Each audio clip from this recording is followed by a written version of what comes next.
Live from SABC headquarters in Auckland Park, Johannesburg, welcome to this week's first edition of The Watchdog. My name is Vuyo Mvoko, and on the show this evening... He gave his own version, and I think there's still a lot that has to be clarified. It was confidential. He was briefing just the NEC. ANC President Cyril Ramaphosa survives calls for him to step down. Will that be enough to save him from being ejected in a month's time, or was it the calm before the storm? More than a month after Parliament made its recommendations, the National Public Broadcaster still has no board. What exactly is going on? We are dissatisfied essentially with three things. One, basic service delivery in the metro, which I will come back to now. Two, agreed priorities of the coalition government that are just not being implemented. Things are getting a little more precarious in the city of Ekurhuleni as Action SA officially bows out of its coalition arrangement with the DA. The Watchdog starts now.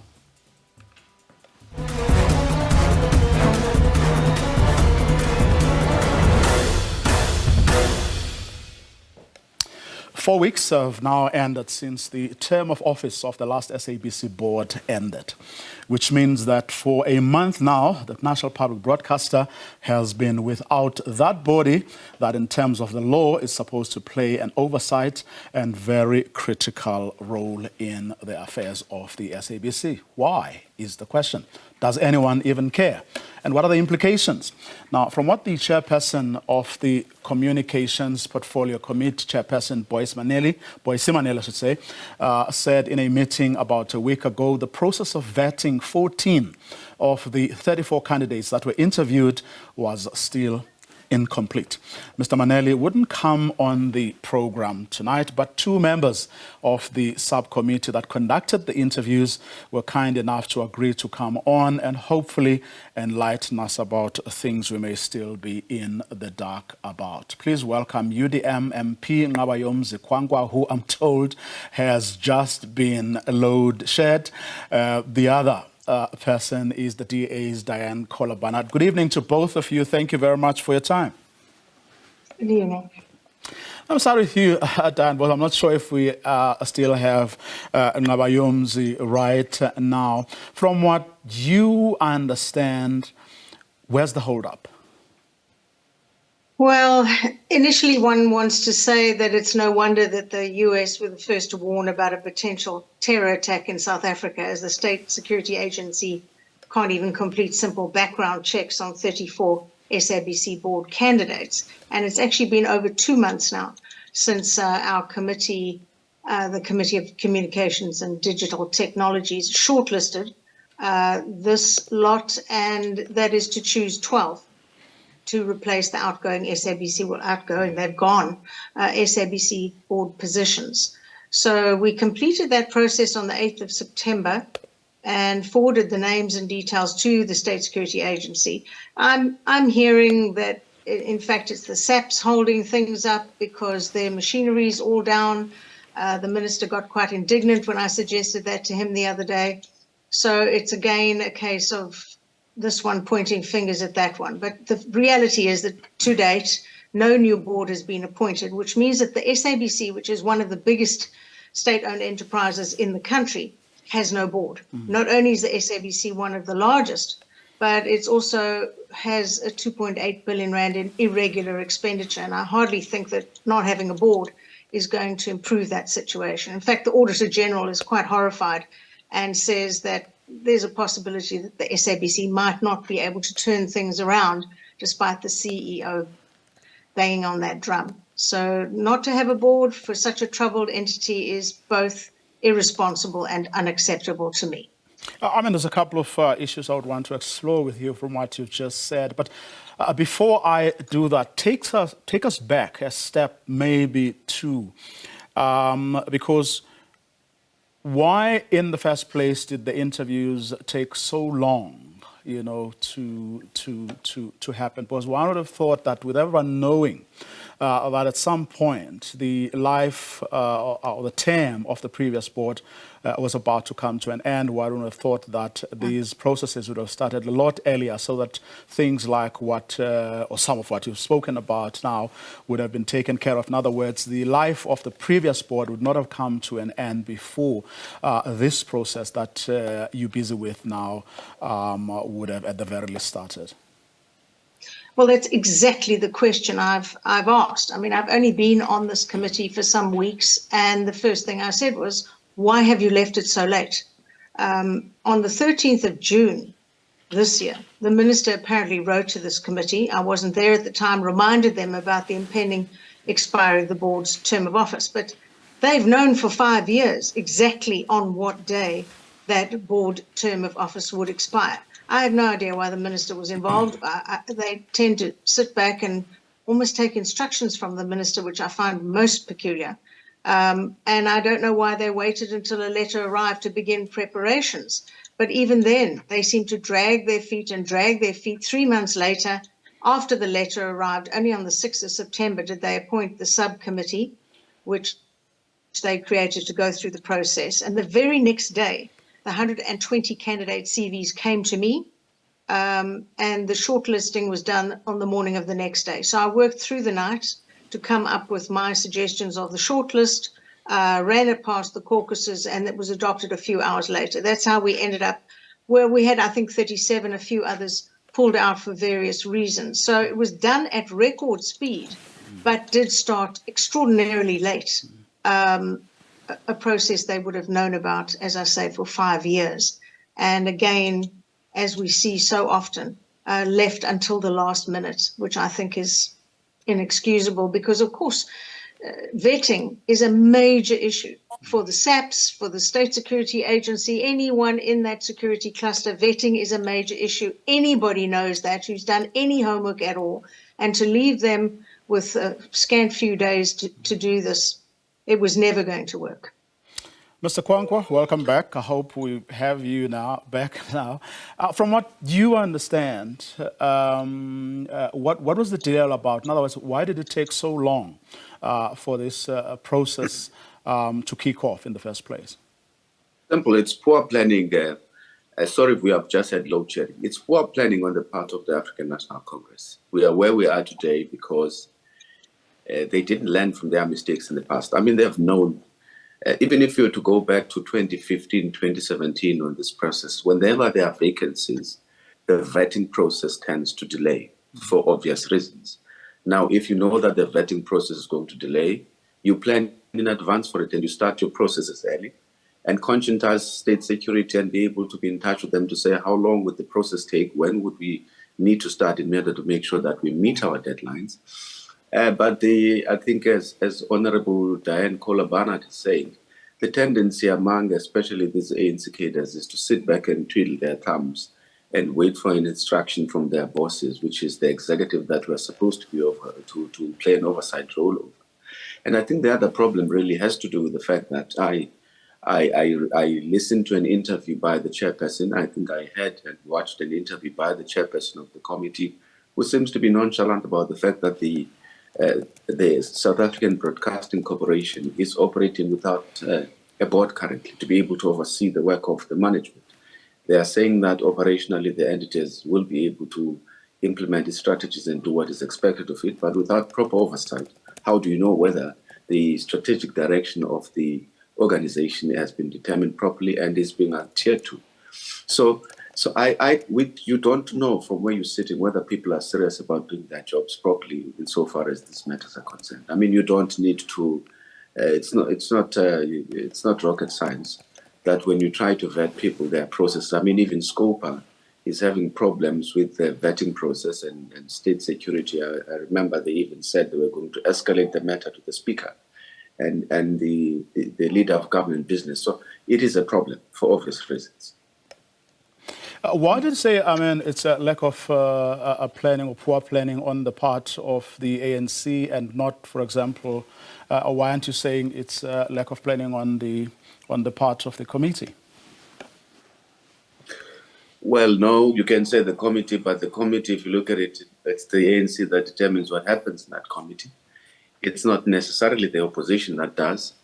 They do whatever they want to do. It doesn't matter what you say. I mean, even Honorable Kola Barnard's predecessor, Pumzile, used to make a lot of good contributions in that committee, but all of them were ignored. And even when I attend the meetings, that you make suggestions, contributions, they would ignore them and do things in their own time, their own pace. There's very little you can do about that. I mean, have you, as members of the committee, been able to get the chairperson and the rest of the ANC study group to ask the right questions, from the right people, so that all of you are on the same page as to why this is taking so long and when, in fact, you hope to not only get answers, but get these people vetted so that you can continue with the process. Because the current situation in Nabayomzi is, I would imagine, or should be, illegal. I would think that it quite possibly is. And I have raised it over and over and over. And unfortunately, this committee only sits once a week on a Tuesday morning, and only sits on Zoom meetings. I've asked over and over if we can't meet in person, and that's not acceptable to them, apparently. I find it very bizarre, and things are happening. I am being asked, do I think it's deliberate? Is it deliberate to keep certain things being covered and certain things not being covered in the run-up to the Congress? And of course, the highly esteemed head of news was booted out. The CCMA said it was totally incorrect, but that's irrelevant. They put someone else in who is far more compliant. So there may well be other issues at play. It may well be that the various committees receive their orders from elsewhere, but I tend to make a lot of noise in a committee, and I demand answers. So we'll have to wait and see. We're looking at needing 12 non-executive board members. They'll join the 3 that are there, the CEO, COO, and CFO, who are currently running everything. And it was just quite horrific to me to find that there were members of the board that were sitting that had huge issues when we came to interview them. So I think a clean out was needed. But here we sit with this massive entity with no board at all. I mean, it's inexplicable. But as I say, I'm being asked if it's not intentional. Do you think it is, though? Well, I'd have to be on the inside of the ANC caucus to know that. Your suspicions? But my suspicions are it quite possibly is. On what basis, though? Anyone should have known. For 5 years, they've known the date, and yet it's left till the last minute. Now, you either know that the chairperson is extraordinarily incompetent, although he's been there for some time, or it's deliberate. Those are your 2 options. I don't like to think that a chairperson who's in that sort of position could be incompetent. So what does that leave me to think? There are many things playing out in the ANC right now that we get a taste of here and there, but controlling the SABC has always been a priority, and I worked for the SABC for many years, and I left specifically because I started being leaned on and told I may not say this, I may not say that. There was even a board decision apparently to put delay mechanisms in the studios. Now, at the time, I was running the editors and other programs. Can you imagine an editor coming into a studio in the knowledge that there was a censor sitting, waiting to push a button to wipe out quietly a sentence that they didn't approve of? I mean, how far back was that going to take us? And luckily, at the time, the CEO was Peter Matlare, who put his foot down, but he eventually left before the end of his term because those pressures on an election's on the way, the SABC must do what we say it must do. those issues come, and we've got an election around the corner, and suddenly I'm starting to see very similar things happening, such as the axing of the head of news for facetious reasons. I mean, they were just fallacious reasons. And it just is all too familiar to me. So good luck to you. Ngobayomzi, I mean, yesterday I saw a tweet by one of the former immediate past board members, which reads in part, and I quote, "I deeply care about," or it says, let me read the whole tweet. "It's not my job anymore to have oversight over the SABC, but I deeply care about its future and vital role it plays in our democracy. Today is 4 weeks since our board term ended, yet there's still no new SABC board in place. One layer of oversight disappeared on the 16th of October, 2022. Is there an appreciation within and among yourselves as not only just the committee, the communications committee, but as members of parliament, of that vital role that the SABC is supposed to play in our democracy?" I think perhaps, yeah, there is an appreciation of that role. But I think perhaps what has not happened enough since the term of the board expired is that we have not been as vocal as we should have been, in this case, as perhaps the opposition collective, around making sure that this matter is attended to and resolved once and for all.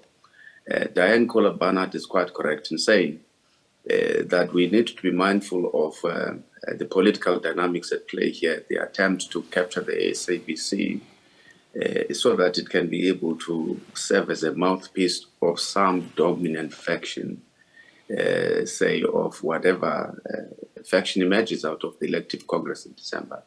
It has always been the problem of the ANC, of the SABC for the longest period. And even now, when you see these shenanigans playing themselves out, you suspect that that is exactly what people that is exactly what people intend doing with the SABC as an entity. However, I think what should happen is that we should have, as we always do as the opposition, because remember, oversight really is the purview of the opposition, is to develop a coordinated program around this issue to make sure that this matter is finalized as soon as possible, because it's not only in the best interest of our democracy, but it's also in the best interest of the South African people at large to make sure that such an entity has all the oversight mechanisms that are fully functional and operational in terms of the law, so that it's able to actually discharge its mandate to the South African public and for democracy. I think we can do more, certainly, without a doubt, without leaving the matter to just the committee members to tackle and to deal with.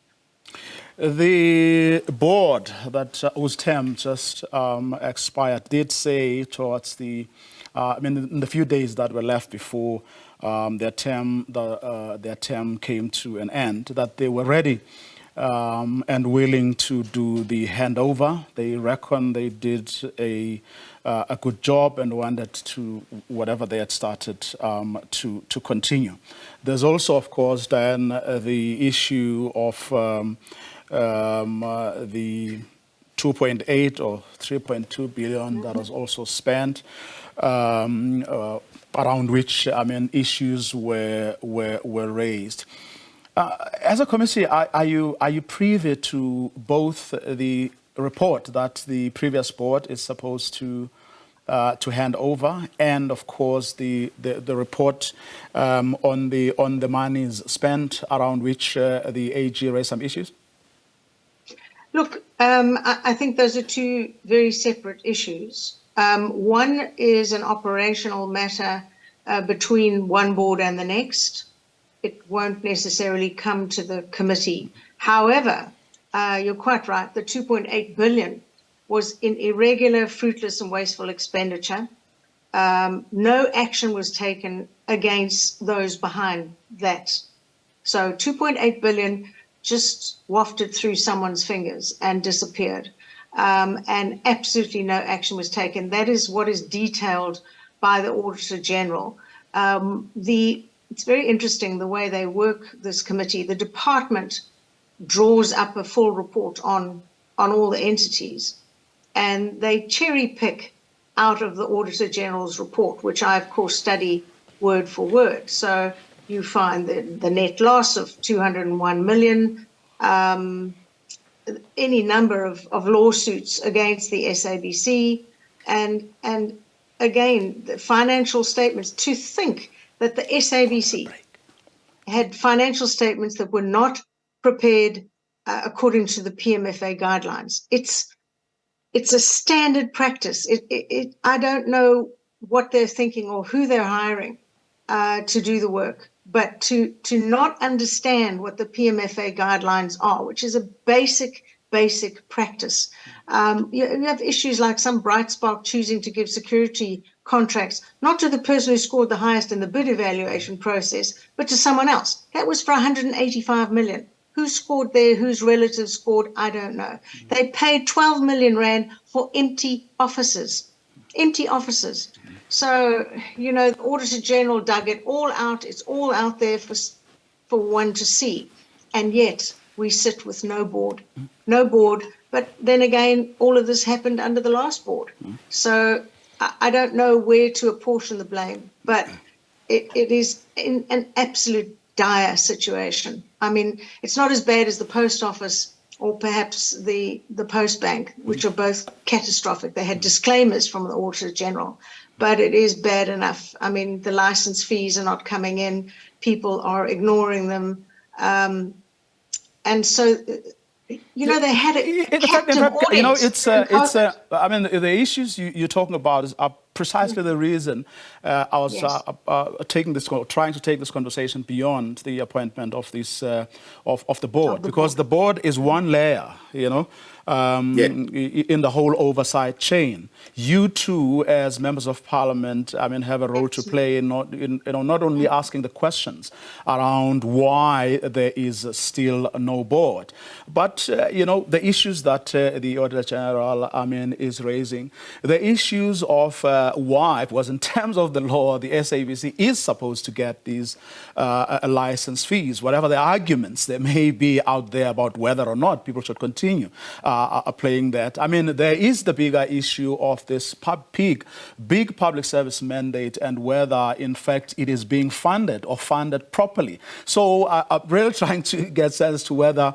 from the conversations you are having as people who have an oversight role to play over these matters, have the conversations gone beyond just the board to these other issues that these reports are talking about, to the bigger issues of the SABC's public mandate and how it is supposed to execute that mandate, especially given the fact that it is facing much more competition right now than has ever been the case before, yet very incredible, big demands are being made.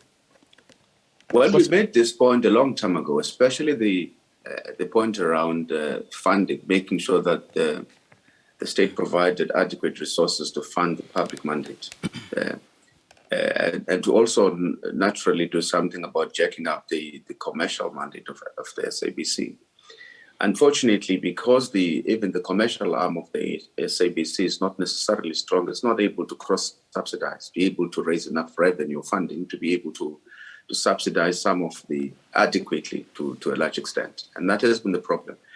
And one of the issues that this thing of being able to fund properly the public mandate is a discussion that has been going on for many years, but it doesn't seem that the ANC has, or the governing party, let me rather put it that way, there's political will on the part of the governing party to do something about it, to make sure that this is properly assessed and done with. But also you can't talk about funding the public mandate in an entity that faces serious governance challenges, if you like. You first have to sort out the governance challenges so that the limited resources that SABC has are used efficiently and properly, and the governance systems are in place. Otherwise, then you'll be just throwing money at the problem instead of addressing the underlying and the root causes of the challenges that face the entity. We have also spoken in the past at great lengths about how the license fees that we're talking about the collection of the license fees could be improved. I remember at the time, in one of the committee meetings many months ago, we did a comparative analysis between how competitors, for example, collect their fees, even if they are not license fees, and what could be done in terms of initiatives and how that system could be jacked up. I'm not sure if it's still as user-friendly as it's supposed to be. I'm not sure if it's marketed enough in terms of the value proposition rather than making the payment of the license fees a grudge purchase. Until people see value in paying the license fees and value in what they are able to get out of SABC, then you are not going to make the payment of those license fees a grudge purchase. So it's actually changing of strategy to make sure that we're able to build an SABC that speaks to the challenges of people and resonates with the South African public in terms of the content and the content that it produces. Right. Diane Kolobana, let me thank both of you for agreeing to come on this evening. Much obliged to you. Thank you for having us. Of course, we had also asked, in fact, he was the person we asked, Mr. Boyce Maneli, who was the chairperson of the Communications Portfolio Committee. Unfortunately, he declined to come on the program. After the break, how ANC President Cyril Ramaphosa survived an onslaught that could have scuppered his chances of staying on as the party's leader. But how crucial was the weekend meeting in saving him from being ousted in a month's time? That's the question we're asking in a moment. Don't go away.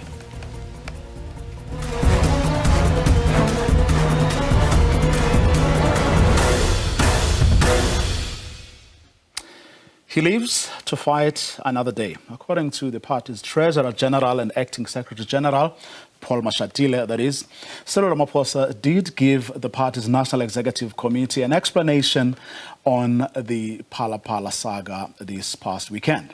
It was all part of his political overview, which an ANC president, by the way, gives whenever the leadership meets. Pressed by journalists today for more, here's what, all what Paul Mashatile could say. It was confidential. He was briefing just the NEC. The rest of what you want to know will come when the reports are ready. I think for now, let's respect that confidentiality. Not everyone seems to be convinced, of course. Here's ANC-NEC member Nomvula Mokwanyana speaking after the weekend meeting during an interview with the SABC's Natasha Piri. Listen, he gave his own version. And I think there's still a lot that has to be clarified. There's still a lot that still has to be clarified. And we were hoping to get a report from the Integrity Commission, and there was no report from the Integrity Commission because Comrade President presented in his overview that part of his own understanding of what has happened. And he went to the Integrity Commission, and I do hope that we'll get the report. Some of us are the ones that have been saying we need a consistent approach by the Integrity Commission so that consistency applies in how they handle So the things. leaked report that we got as members of the media is not the true one. Because remember, there was a statement afterwards and the Integrity Committee had distanced itself from that report. Natasha, we didn't have a report of the Integrity Commission. At all. No, there wasn't. The only source on Phala Phala in that meeting, which, by the way, Phala Phala was not on the agenda. The agenda gets adopted by the NWC and then comes to the NEC. The NEC adopts. There was no item 7 that says Phala Phala. In the political overview, Comrade President presented his side. And in the discussions, everything was raised. And the most unfortunate thing, and the TG on behalf of the SG's office confirmed that there is no report. So whatever that was in the media, I can't speak on behalf of the Integrity Commission. I can't speak on behalf of you people as to how you got it. But the NEC was never finished with the report. Well, let's explore some of the issues that both Paul Mashatile and Nomvula Mokwanyane raised in those sound bites that we played for you. My guests for this conversation are independent analysts Asanda Ngwasheng and Sandile Swana. Good evening to both of you. Thanks very much for your time. Wondering what you made of especially Nomvula Mokonyana's comments there, Asanda? Thank you so much for having me, Vuyo. I'm not surprised that Nomvula Mokonyane would be one of the people who are bringing questions to whether Cyril Ramaphosa has answered sufficiently or not, because she's known to be part of the faction that doesn't want Cyril Ramaphosa to come back. But we also know that, the ANC does this thing where it's very loyal to each other and covers each other, because although she raises some questions, she didn't actually say anything that we can sort of take to court or anything that gives us clarity on exactly what it is that she and those who were dissatisfied with what was discussed is. And it also doesn't help us as South Africans to come to a better understanding of what the plan in terms of the highest, one of the highest leadership sort of bodies of the ANC is going to do about this information. And so although you've got Paul Mashatile on the one hand saying another thing and you've got Nomvula Mokonyane, it's not as if these are two polar opposite sides giving us full clarity. Both are giving us just enough for us to understand that there's conflict, but not enough for us to figure out what this means for South Africa and for even December conference and its outcomes. Mr. Swana, I can't remember who said that, when people say they have rights, they generally mean that they are suffering wrongs. And that's the sense I got, or I was reminded of that when I was listening to Nomvula Mokonyane there. Because she's taking issue with the fact that the Integrity Committee didn't supply the National Executive Committee with a report, and then further down in a comment says something to the effect, something about the consistency of approach. In other words, what she is saying from where I sit, without saying it, is that we don't think this Integrity Committee is being consistent. Yeah, certain rules apply to certain people or situations and not to others. I don't know what you make of it. Unfortunately, I'm one of those who have said that the Integrity Commission, one of the things that it lacks is integrity. So the people who say that there are inconsistencies and even unpredictability in the behavior of the Integrity Commission tend to accord with my thinking. So at the same time, there are simple things, and we have to be clarified as to why these things are not simple. As an example, if Cyril Ramaphosa has submitted his version of the story under advice from his lawyers and supervision from his lawyers to Sandile, as well as to the public protector, 31 questions from the, and well, as well maybe to the South African Reserve Bank, under legal advice, we need confirmation that those documents that are under his control and under the control of his attorneys have been submitted to the Integrity Commission. This idea that the Integrity Commission had no data to process is very worrisome. And that is basically the problem. The entire thing of the Integrity Commission, the step-aside resolution, are all issues that will cause further and further conflict in the African National Congress. But is there, from where you sit, though, Mr. Swana, is this commission actually empowered, resourced, but also does it have the kind of people reports? Remember, often, hence the phrase that justice must be seen to be done. That these things are very subjective, so you have to really, undergo processes or that give people a sense that they were treated fairly, and that no one is above, well, in this case, ANC laws. Yes, you see, this thing, it's actually become very difficult. You'll remember Dinapude. I think Dinapude was simply advised to withdraw and she disappeared into the sunset until today by the same Integrity Commission, if I remember correctly. Now, when we talk about these issues, there are rules of fair play that should kick in. For instance, if the Integrity Commission were to be compared to a referee in a match, the referee makes a subjective decision to give you a yellow card. And I say it's subjective in the sense that it's his decision. That he looks at the facts, as he sees the facts, he issues the yellow card. Or as he sees the facts, he issues the red. And somebody could say, no, let's stop the match for 30 minutes or 2 hours or 2 days before this decision is made. Then the match won't continue. And the ANC is in exactly that position, and that is where the Integrity Commission is. When you study ethics, and the likes of Masham is a philosopher, is trained in ethics, he's got a master's in philosophy. Father Mkhatshwa is part of that Integrity Commission. He's a Catholic priest. He's trained for at least 6 years. And part of that training is ethics.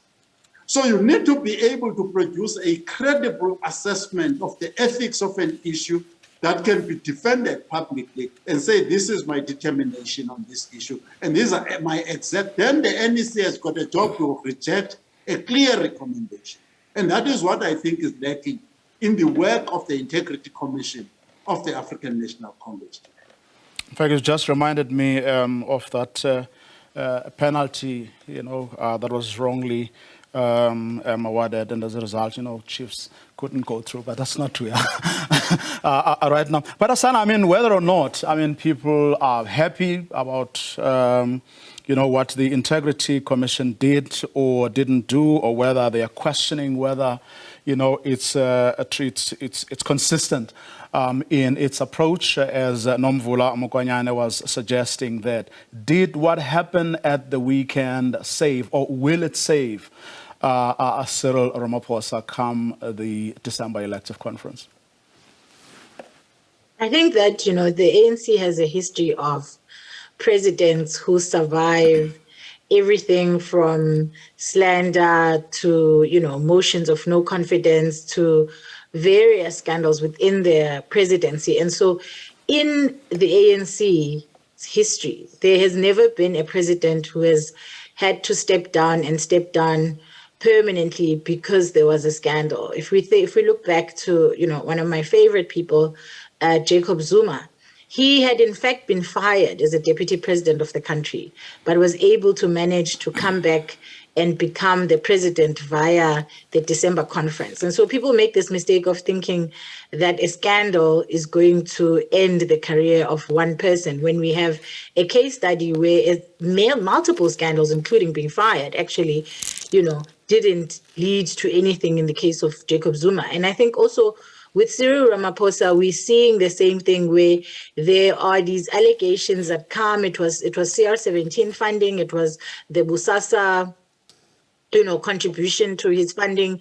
And there have been various scandals throughout his tenure, but they haven't actually changed anything. And I want to also highlight that, while the ANC has many factions and many breakaways, Cyril Ramaphosa at this point seems to continue to be their most popular candidate in terms of sentiment, because we know that there's a Mkhize presidency bid, there's a Sisulu presidency bid, there's a Dlamini Zuma presidency bid, but all of them are bidding against the sitting president. And in terms of some of the biggest provinces and some of the most influential provinces, they're still backing Cyril Ramaphosa. So I don't see him having lost much by way of popularity and by way of the possibility of coming out at the top in December because of everything that has happened. Now, it's a sad thing for me to be able to say that, because we shouldn't live in a country where, people are able to get away without answering questions, to be able to get away without kind of fully giving, especially the voters, the information that they need in order to decide, should we trust this person with the highest office in our country in the future or not? Is what Asanda just said, Mr.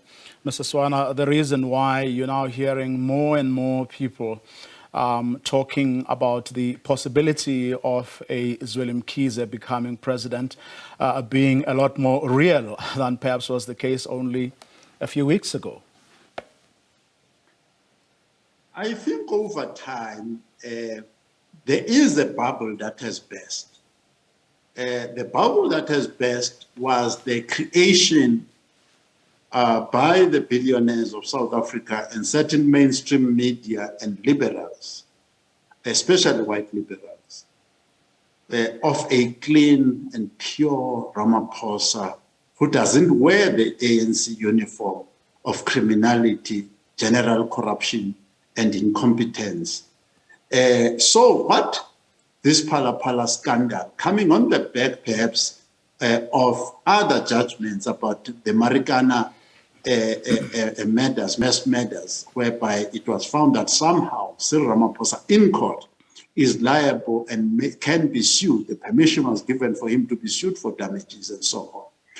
So he is now on a relatively level playing field in moral terms to say he's one of us, is wearing the uniforms of scandal. So Zweli Mkhize to a degree and Cyril Ramaphosa are relatively on the same weighting, if you like. Well, interestingly, someone said yesterday that it was, of course, on the back of we're watching Cyril Ramaphosa's address, the closing, his closing address, that Cyril Ramaphosa managed to deal with his adversaries at this weekend meeting successfully. And then the person went on to assert that you cannot compare Cyril Ramaphosa and his Phala Phala issue with Dr. Zweli Mkhize and his digital vibe saga. It's not apples with apples, as they argued. Yes. I think there's a mistake here, a big mistake that especially Black South Africans and others perhaps who are not well schooled in the field of economics and related disciplines, whereby economic crimes are trivialized. People forget a simple thing, that when traffic cops actually give you a ticket, and you can even be imprisoned for drinking your own liquor and driving your own car, right? It's private. So when they say that the money that was involved in Phala Phala was private money, because that is where this is coming from, that it was private money, it was, in Zweli Mkhize, it was public money. There's this chap from Cape Town on the Steinhoff issue, Marcus Houston, who's in court for strictly private money. So you cannot say that our laws don't apply, that criminality cannot be conducted and irregularities cannot be conducted on the basis that the money was private. It's a big mistake to do that, because what then happens is that the private money and private business fails then to be distinguished. It just merges with crime and it becomes an untouchable criminal enterprise. And I want to believe there are many billionaires in this country, like Ramaphosa, who are doing the same thing that we was doing at Phala Phala. When you look at it, that the company that runs Phala Phala, he has been the sole director for 18 years in that company. And by one version in the media is that he's the one who said the money must be put in the mattresses and so on and so forth. So these things need to be taken serious. There must be no money that is operated or used outside of the laws of the Republic of South Africa by anybody at any time. Ms. Masheng, could it be that some of the issues Mr. Swana has just touched on are the reason behind what appeared to be a very buoyed Dr. Nkosazana Dlamini Zuma? I was reading a piece at the weekend where she boldly asserted that she's going to be the next ANC, the first woman to be president of the ANC in about 4 weeks' time.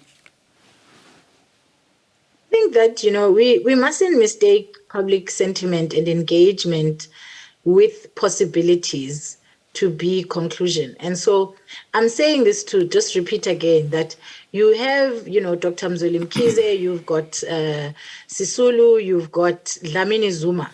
and they are all contesting for the post against the incumbent, which is Cyril Ramaphosa. So Cyril Ramaphosa's name still features quite prominently, compared to a situation. Essentially what we might end up seeing is that votes are going to be, Cyril Ramaphosa's votes are going to be consolidated, while the votes for those who are not, in support of him are going to be broken up into pieces, because Zweli Mkhize, Sisulu, and Dlamini Zuma are not one slate. It would be better if we were talking about a situation where all of these people are in opposition under one slate.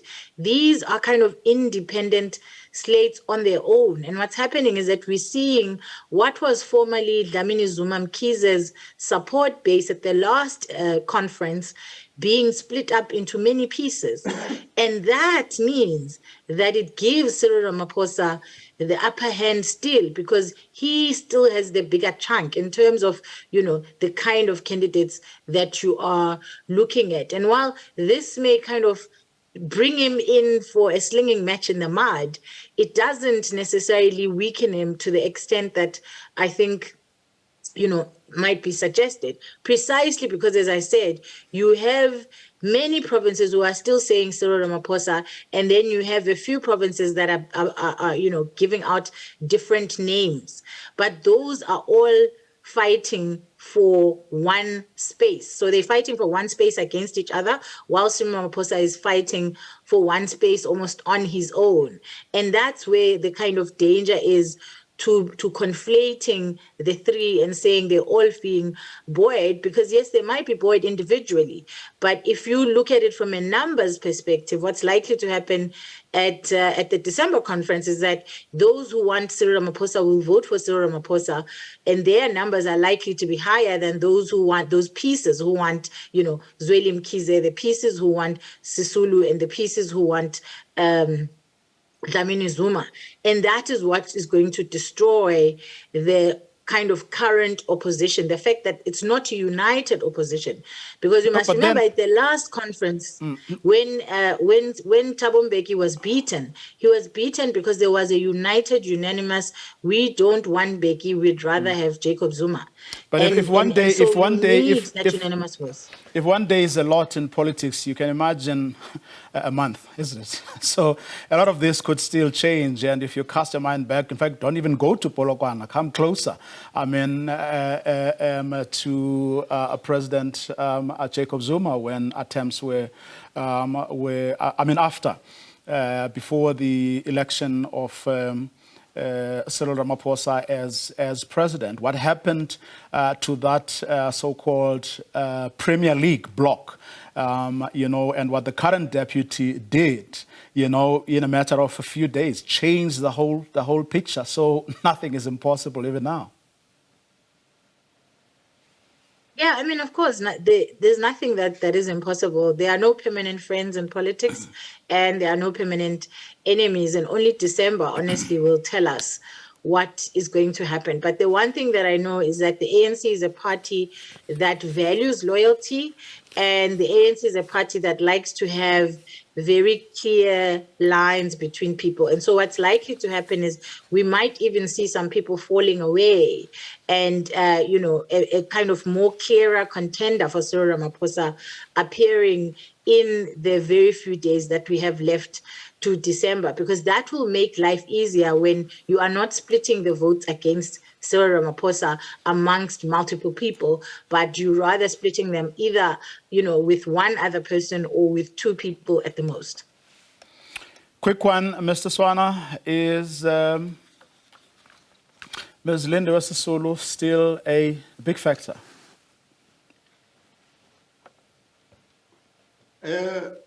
I will make two examples. My short answer is that Sisulu may be a factor. What she is not a contender. I don't see Sisulu as a presidential candidate. She is a factor, but not a contender. I also don't see Nkosazana Dlamini Zuma as a contender. I think that when you look at the KwaZulu-Natal Provincial Conference, and a lot of us were looking somewhere else when Ndolo and Duma were actually the real McCoys of the whole thing.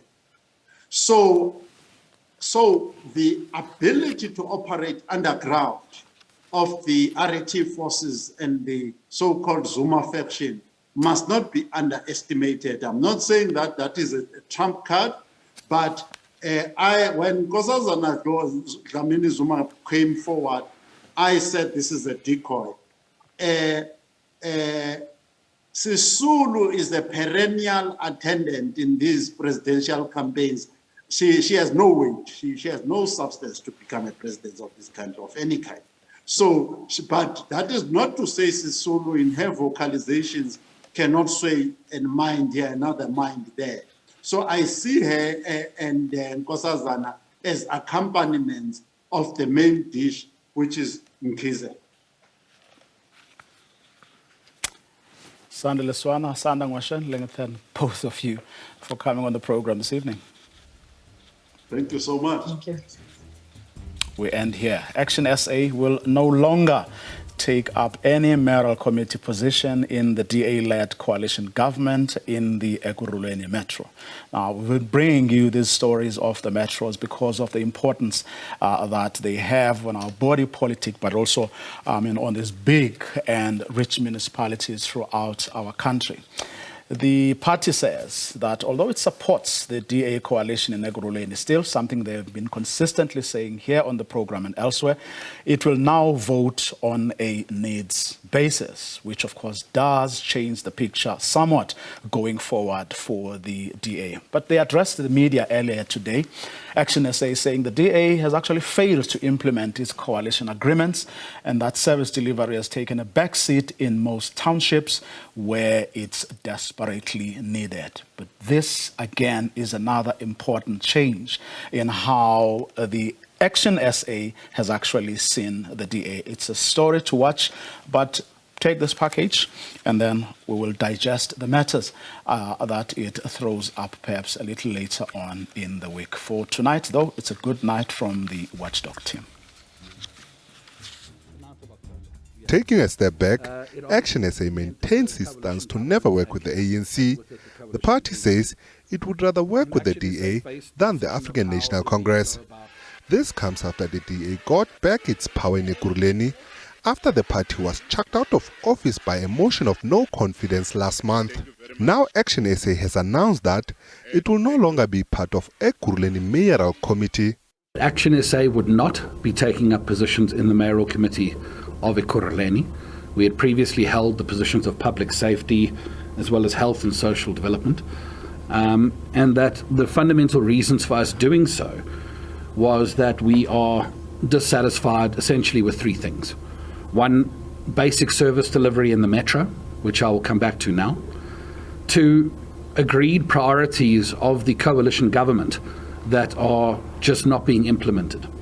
Keeping with participatory democracy, the party has also allowed residents of Ekurhuleni to decide on whether the DA-led coalition government has kept to its promise. According to the party, a poll was conducted and told a sad story. We remain very, very clear that we are working to keep the ANC out, but that we have taken the decision not to take up positions in the mayoral committee so that we can use our votes outside of the coalition to petition for stronger service delivery, rather than being in the coalition and being complicit in something that we ourselves cannot control. As it takes a step back from executive positions, it says it will vote on a needs basis. The party's Gauteng provincial chairperson Bongani Baloyi weighed in saying the DA service delivery record in many metros has skewed in favor of suburbs. The issues that affect the lives of the people of townships is not taken responded to in the same manner as the issue of Primrose.